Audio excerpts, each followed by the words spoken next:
नमस्कार, लोक पर्व में आपका स्वागत है और आप सभी को दीपावली की बहुत सारी शुभकामनाएं, हार्दिक शुभकामनाएं देता हूं। और ये दीप पर्व जो है आप सबके जीवन में दीपक की तरह जगमगाए और जिंदगी और जीवन को जो है उजियालों से भर दे, तो यही कामना है। और उसके साथ साथ हम बात कर रहे हैं आज फिर से बिहार की, और बिहार पे हम लगातार लोक पर्व में चर्चा करते आ रहे हैं। और आप देख रहे हैं कि बिहार में क्या फिर से होगी वोटों की गिनती, ये एक बड़ा सवाल है। और इस सवाल के जवाब के साथ हम आज जुड़े हुए हैं आपके साथ। और इस दिवाली के दिन हम तो काम कर रहे हैं, और आप जहां भी अपने अपने अगर दिवाली मना रहे हैं तो दिवाली मनाइए, और साथ में अगर वक्त है तो हमारा साथ भी दीजिए और इस कार्यक्रम को सफल बनाने की कोशिश हम लोग साथ साथ मिलकर करेंगे।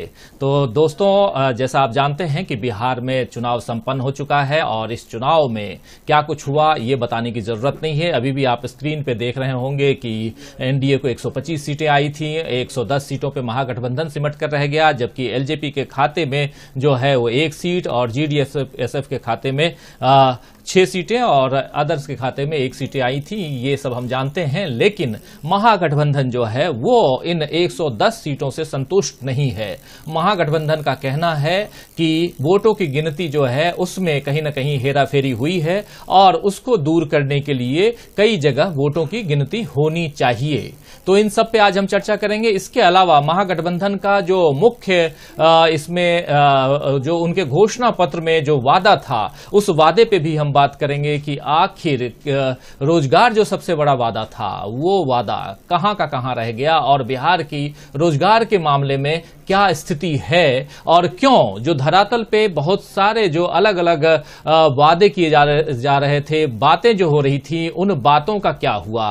खासकर महागठबंधन के जो घटक दल थे उसमें भी कांग्रेस और बाकी लोग खेती किसानी से लेकर के भ्रष्टाचार, महंगाई, बेरोजगारी सबकी बात कर रहे थे। लेकिन क्या कारण है कि इन सब बातों से इतर बातें जो हैं राष्ट्रीय मुद्दा, और खासकर 370 और 3 तलाक और तमाम मुद्दों पे के इर्द गिर्द बातें रह गई। और फाइनली हुआ ये कि लोगों को जो धरातल के जो मुद्दे हैं, बेरोजगारी जो जिसमें सबसे बड़ा मुद्दा है, और जैसा कि आप जानते हैं कि 10 लाख बेरोजगारों को सरकारी नौकरी देने का वादा तेजस्वी यादव की पार्टी यानी कि आरजेडी ने किया था, उसका भी क्या हुआ, ये सब भी हम देखने की कोशिश करेंगे। और इस पर चर्चा के लिए हमारे साथ इस बहुत ही बिजी डे, जो आप जानते हैं कि ये शाम जो है आप दिवाली की शाम है, इसलिए इस दिवाली की शाम भी हम पुष्परंजन जी को अपने साथ बैठा पाए हैं। इसके लिए पुष्परंजन जी आपका पहले तो शुक्रिया अदा करता हूं, और आपको इस कार्यक्रम में आपका स्वागत भी करता हूं, और स्वागत करता हूं अपने तमाम साथियों का जो इस वक्त हमारे साथ जुड़ गए हैं या जो जुड़ने वाले हैं। आप सबका भी स्वागत करता हूं। तो सबसे पहले इस कार्यक्रम में, जैसा कि आप ऊपर देख रहे हैं कि किसकी दिवाली किसका दिवाला, और बिहार चुनाव में के बाद क्या फिर से होगी वोटों की गिनती, ये हमारा मेन मकसद है और ये मेन थीम है आज का हमारा। और इस थीम पे ही हम, इस थीम के इर्द गिर्द ही आज हम बात करेंगे कि आखिर आज दिवाली का दिन है तो किसकी दिवाली है और किसका दिवाला है, और क्या फिर से बिहार में होगी वोटों की गिनती। तो सबसे पहले पुष्परंजन जी, एक बाइट दिखाना चाहता हूं अपने दर्शकों को, आपको भी सबको, कि खासकर तेजस्वी यादव ने क्या कुछ कहा है, उनकी क्या डिमांड है, और उसी डिमांड के इर्द गिर्द हमारी ये बात भी रहेगी। और अगले 1 घंटे में जो हम चर्चा करेंगे, इस चर्चा के दौरान हम बिहार के अनएम्प्लॉयमेंट यानी बेरोजगारी पर भी बात करेंगे, और आखिर क्यों जो बिहार के मुद्दे थे, वहां के जो खास मुद्दे थे, उनसे इतर कोई और जीत करके आ गया, क्या कारण है। तो सबसे पहले देखिए ये बाइट। नीतीश कुमार जी, साफ तौर पे ये समझ लें, भाजपा के लोग साफ तौर पे ये समझ लें, ये जो जनादेश है ये बदलाव का जनादेश है। तो ये जो कुर्सी पर बैठने का जो शौक है, जोड़ तोड़ भाग गुना करके जो बैठने का शौक है, कहीं ना कहीं से उनको जनता के इस फैसले का सम्मान करते हुए कुर्सी से हट जाना चाहिए। बिहार की जनता हम लोगों के साथ है, और बड़ा आश्चर्य की बात है, अभी तो हम लोग धन्यवाद यात्रा भी निकालेंगे, क्योंकि हमारा स्पष्ट मानना है कि हम जीते हैं। हम हारे नहीं हैं, हम जीते है। आप एक पोस्टल को आप रिजेक्ट कर देते, एक रिजेक्ट समझ में आता है, 10 रिजेक्ट समझ में आता है, 50 रिजेक्ट समझ में आता है। आप 900 पोस्टल वोट रद्द कर रहे हैं, 700 पोस्टल वोट रद्द कर रहे हैं, 500 पोस्टल वोट रद्द कर रहे हैं। और रद्द हो रही है तो ये चुनाव के उम्मीदवार का जिम्मेवारी तो नहीं है। रिकाउंटिंग क्यों नहीं होनी चाहिए, लेकिन इसके साथ साथ पुष्परंजन जी आपके पास आऊंगा, एक आंकड़ा और दिखाना चाहता हूं पुष्परंजन जी, आपको भी अपने दर्शकों को भी। लेकिन उससे पहले जो हमारे साथी जुड़ गए हैं इन सब को भी अपने साथ शामिल कर लें। दिल मचाए शोर जुड़े हुए हैं, बाशिर अहमद हमारे साथ जुड़े हुए हैं, नबी शाह जुड़े हुए हैं, कुर्बान अली हमारे साथ हैं, आरिश रजा हमारे साथ हैं, मोहम्मद मुश्ताक हमारे साथ जुड़े हुए हैं, बाशिर अहमद और मोहम्मद तौफीक रजा भी जुड़े हुए हैं, सुल्तान अली भी जुड़े हुए हैं, तमाम साथी जुड़े हुए हैं, अशोक भारद्वाज जुड़े हुए हैं, नमस्ते कह रहे हैं पुष्परंजन जी आपको भी, और हैप्पी दिवाली भी कह रहे हैं।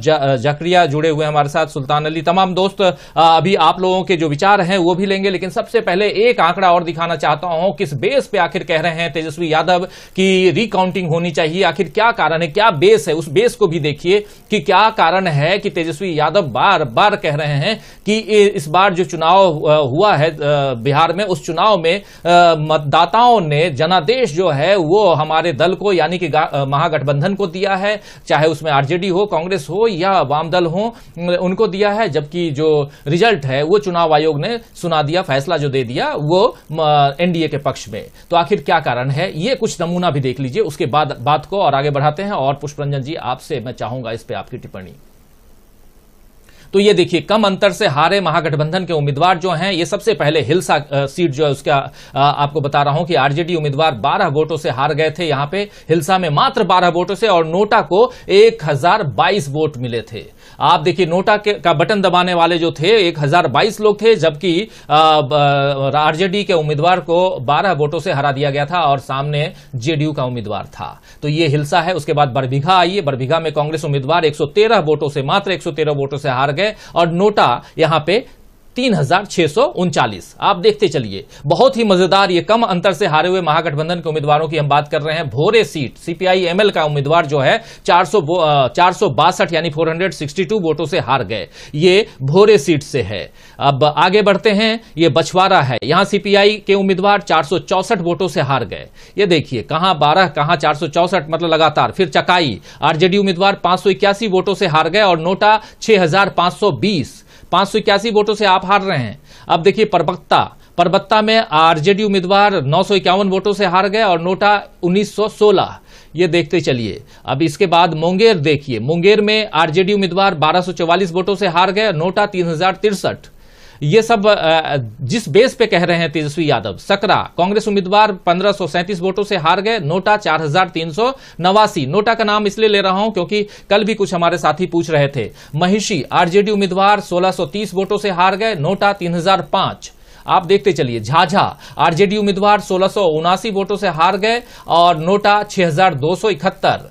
तो ये जो है कम अंतर से हारे हुए। परिहार आप देखिए, आरजेडी उम्मीदवार 1729 वोटों से हार गए, नोटा 3589।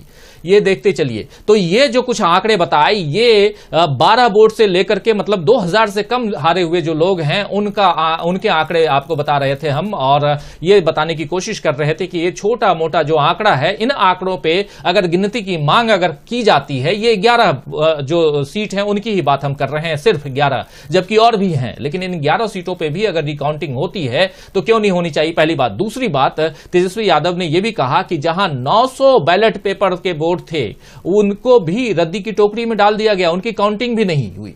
तो आखिर क्या कहेंगे पुष्परंजन जी, ये जो पूरा एक तो बयान, उसके बाद ये जो आंकड़े हम दिखा रहे हैं आपको।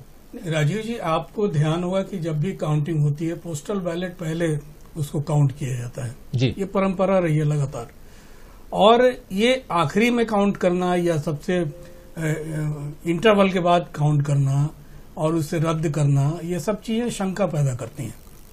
ये सवाल तो लोग उठाएंगे, लेकिन उसे फिर साबित करने की सबसे बड़ी चुनौती है जी। बैलेट पेपर क्या ये मेरा ओपनिंग कमेंट है? हाँ, नहीं, आप बोलिए।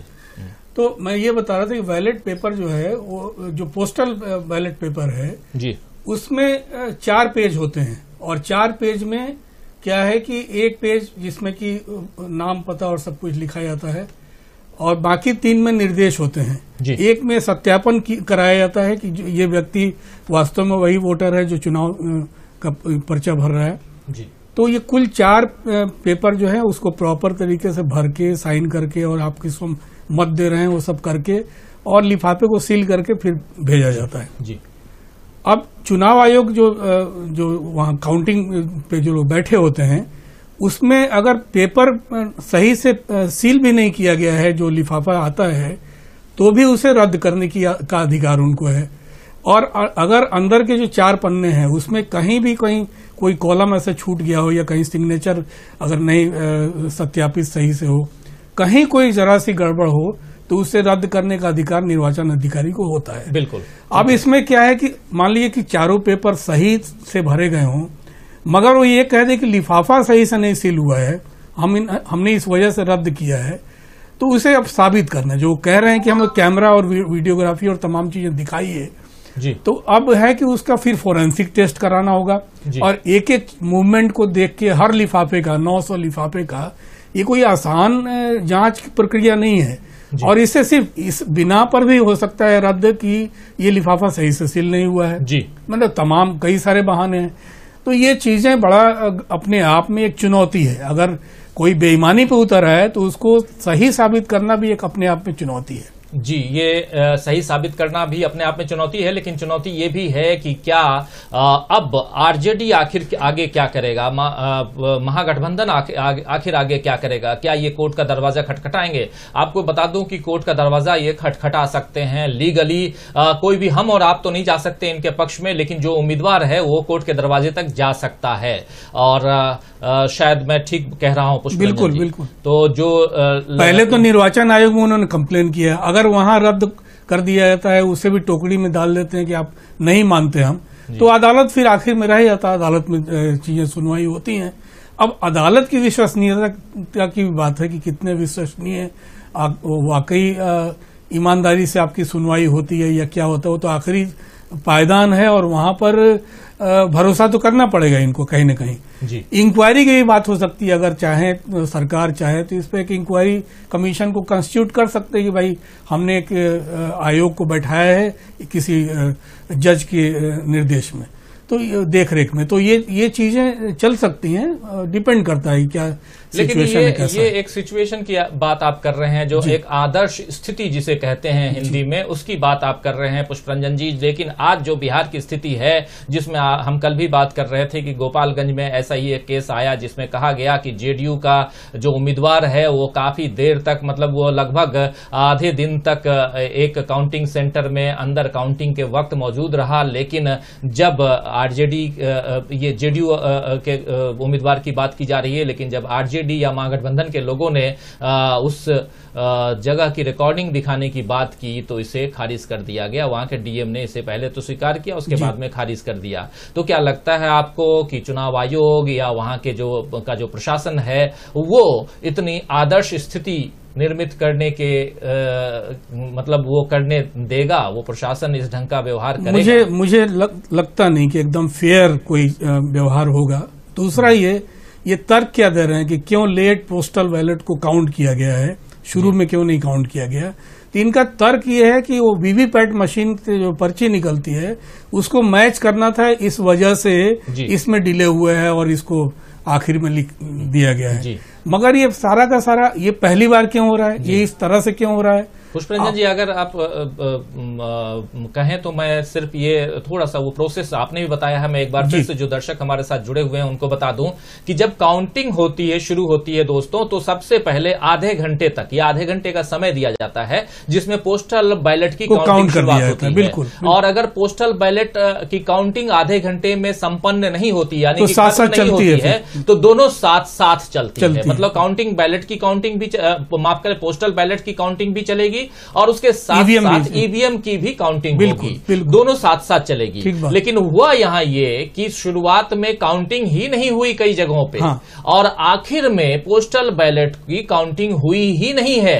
ये आरोप आरजेडी और महागठबंधन के तरफ से लगाए जा रहे हैं और यही कहा जा रहा है कि कई जगह तो 900 जो वो थे बैलेट पेपर थे उनकी काउंटिंग नहीं हुई। उनमें कई ऐसे वोट होंगे जो आरजेडी और महागठबंधन के पक्ष में आए होंगे, यही बात है। लेकिन पुष्परंजन जी, आप अपनी बातों को आगे बढ़ाइए। वही वो जो कह रहे हैं, नहीं सही, मैं इस प्रोसेस को कहता, अच्छा हुआ कि आपने क्लियर कर दिया कि कैसे वो प्रक्रिया होती है, ये छूट गया था मुझे बताने में जी। तो ये चीजें निश्चित रूप से, एक तो ये इस प्रक्रिया से गुजरना, ये क्यों लेट हुआ इसका जवाब चुनाव आयोग को देना चाहिए कि आज तक इस तरह से हुआ नहीं है, और कभी कहीं किसी इलाके में हुआ अलग बात है। दूसरा नंबर ये कि वो वीवीपैट का जो बहाना एक तरह से बनाया जा रहा है, और तीसरा ये कि आप वीडियोग्राफी पूरा का पूरा ला के रखेंगे और कैसे सुनिश्चित होगा उसे टेम्परिंग नहीं किया गया है, कौन इसकी एजेंसी ये सारी चीजें सुनिश्चित करेगी।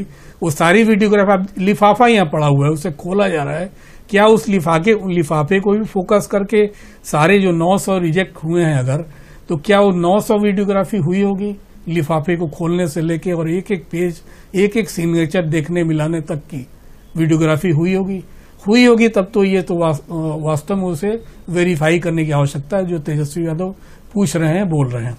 तो ये जरूरी है इसका। तो पहली बात तो यही है कि आखिर जब जो पोस्टल बैलेट है, पोस्टल बैलेट पेपर की काउंटिंग शुरुआती आधे घंटे में क्यों नहीं हुई, ये एक सबसे बड़ा सवाल है, सबसे अहम सवाल है कि उसकी काउंटिंग पहले क्यों नहीं हुई। और अगर उसकी काउंटिंग नहीं हुई तो तेजस्वी यादव की डिमांड जो है उसको आप फुलफिल कीजिए, यहीं से नियत पे शक होता है। बिल्कुल, कि अगर पोस्टल बैलेट की आप काउंटिंग नहीं कर रहे हैं शुरुआत में, जो कि चुनाव आयोग के नियम के अनुसार पोस्टल बैलेट की काउंटिंग शुरुआती आधे घंटे में हो जानी चाहिए, अगर नहीं होती है तो उसको पैरेलली चलाइए। यानी हो सकता है कई जगह पे पोस्टल बैलेट के ज्यादा होंगे और आधे घंटे में उसको आप पूरा नहीं कर पाते हैं, तो आगे बढ़ाइए, कोई दिक्कत नहीं। राजीव जी, पोस्टल बैलेट एकदम